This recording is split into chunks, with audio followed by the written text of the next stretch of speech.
need to understand that the goal of Christians is always to beat the flesh down. Always put your flesh in its place. Always put in your flesh where it belongs. And by the flesh, I'm not talking this. I'm talking about the way you're thinking. Because some of us thinking crazy. Help me, Lord. Woo! The Bible says they were in one accord. In other words, unity came. All right. Now, you want to bring unity in a situation, get folks fasting. Amen. Wait, said Jesus. They fasted, one accord. Go to the next verse. And in the next verse, while they are waiting, you see, because that's the thing that you need to expect. While they are waiting, touch your neighbor and say, suddenly. Oh, Jesus. While they are waiting, suddenly. When God getting ready to move, he moves suddenly. He moves in a hurry. Oh, you're keeping quiet on me here. He don't drag his feet. He don't take his time. When it's God's time to move, he just moves. Here is what I need you to understand. This morning, I need you to be ready for when God gets ready to do something suddenly just for you. Are you still with me here today? Now, many of us, we allow the drama, we allow our problems, we allow the issues in our life to distract us so that we are not preparing ourselves for the suddenly movement of the Lord. When God goes to working, he moves suddenly, but you gotta be ready. What would have happened if they didn't listen to Jesus and wait? They said, Jesus, all right. He gone to heaven. I'm going to do what I have to do. Oh, Lord. And when God was ready to move, he would have moved, but they would have lost this outpouring from the Spirit. Oh, help me today, Jesus. All right. First element, the Bible says, a song. And it's not S-O-N-G. It's S-O-U-N-D. Oh, hallelujah. And that word literally means a vibration. Oh, help me here today. Oh, Lord. The Bible said they heard a vibration. Oh, Bobo Shana. See, when God goes to moving, you're going to hear something. Oh, Lord, why? Because the Lord, when he moves, even, you see, it's faith that comes by hearing. So you got to hear something to allow you. It's time for something to happen. And I will tell you all this. Women know this better than men. Women will wake up in the morning and say, it's time for that child to do something. Men will think she's crazy. But the woman will know it's time for this child. It's time for this to happen. Oh, hallelujah. See, now, folks, you and I have to know when it's time. But we can't know it because we went to school and studied something. We only know it when we hear a sound.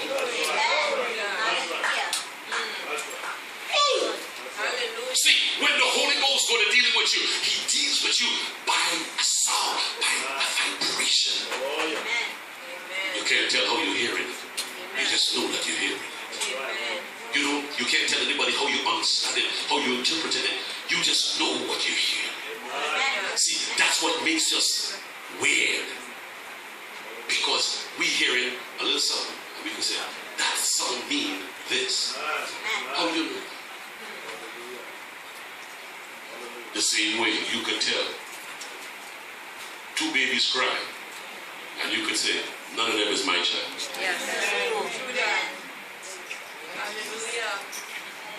Oh, help me, Jesus. The same way you could be listening to a baby, and you hear, that child hungry.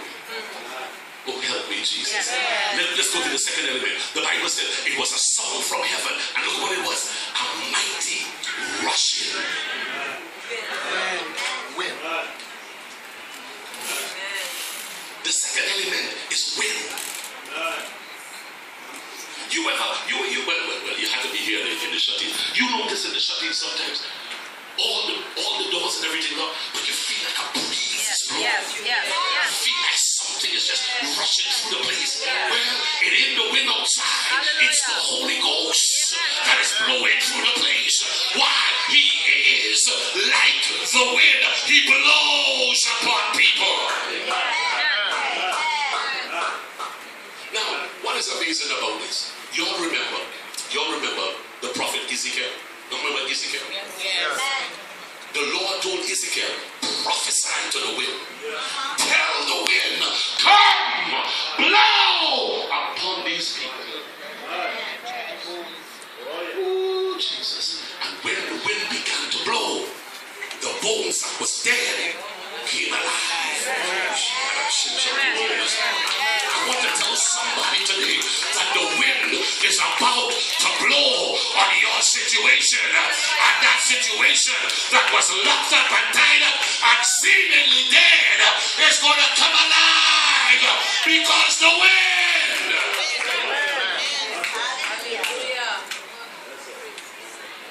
Now, this is happening, but here's what's going on now. The folk was sitting down.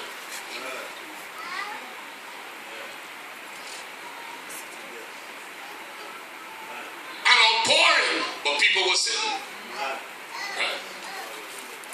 I'm going to tell you all this because I need you all to understand that sometimes our emotions get in the way.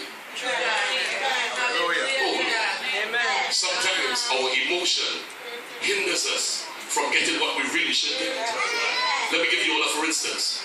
In the 1900s, when the slaves came out of slavery, the slaves were praying and fasting and waiting on the Lord. And the slaves were the one who brought the power of the Holy Ghost in town. It wasn't them white boys. William Seymour and other black slaves. These people would pray for 10 and 12 hours a day, and the Holy Ghost began to fall upon them. But the problem is what we had then is what we have now. People would do. Oh, come on now. Yes. We don't want to understand that the endowment comes to give me more than a dance. Oh, I'm getting ahead of myself. The other element is tongue. I may as well tell you. You all know what tongues is? Tongues is more than just speaking a heavenly language. Tongues is also telling you what is coming before it comes. So if I know what is coming before it comes, I have information. I got what is needed to succeed. Oh Lord. Amen. But the people then and the folk now still don't understand. It's more than a dance. Should I dance? Yeah, dancing is good. But you don't want to be like the slaves. Y'all know they brought Indians first to do slavery, to plant cotton and pick cotton and stuff like that. The Indians started committing suicide. Y'all know it. The Indian couldn't take it. He wasn't strong enough to handle slavery. That's why Bartholomew de las Casas, he was a priest. He said, go Africa. Them boys over there strong and robust. So they went to Africa. Here is the problem. The first place they went in Africa, today is called Benin, but it was originally called Dahomey.